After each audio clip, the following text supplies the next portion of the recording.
Хөгжлийн бэрхшээлтэй хүний эрхийн тухай хуулийн 26-гийн 1-1-ээс 1-6-д заасан тусламж хөнгөлөлт эдлэхэд бүрдүүлэх материал. Үүнд бол энэ хөгжлийн бэрхшээлтэй иргэдэд үзүүлэх тусламжийн хувьд бол жилд 1 удаа түвшний мөнгөнд тусламж үзүүлэх, 18 нас хүртэлх хүүхдийн дотоодод хийлгэсэн протезийн үнийг эдлгээний хугацаа болоод тухайн хүүхдийн өсөлтийн улмаас бие эрэхтэнд таарахгүй болсон бол 100% хөнгөлөг, мөн үйлдвэрийн осол мэргэжлээс шалтгааллах өвчний даатгалын сангаас протез хийлгэх сэргээн засалтай холбоотой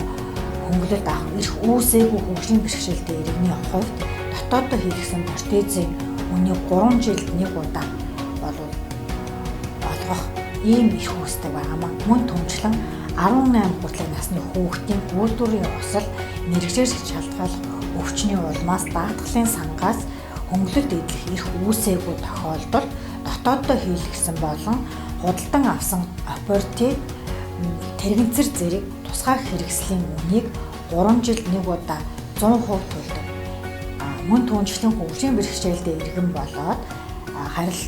хөгжлийн бэрхшээлтэй хүний харилцаа холбоо, сургууль цэцэрлэгт ирж очих зардлыг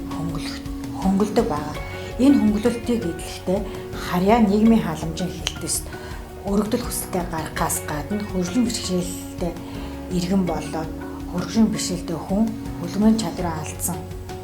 хүмүүсийн хувьд хөдөлмөрийн чадвараа алдсан тухай эмнэлэг хөдөлмөрийн магадлах комиссийн шийдвэрийн хуулбарыг хавсаргаж мөн түнчлэн тэрэгцэр протез болон өөр бусад хөгжлийн бэрхшээлтэй иргэний хэрэгслийг худалдаж авсан баримтын хуулбарыг хавсаргаж өргөдөл гаргаснаар энэ асуудлыг шийдвэрлэх боломжтой.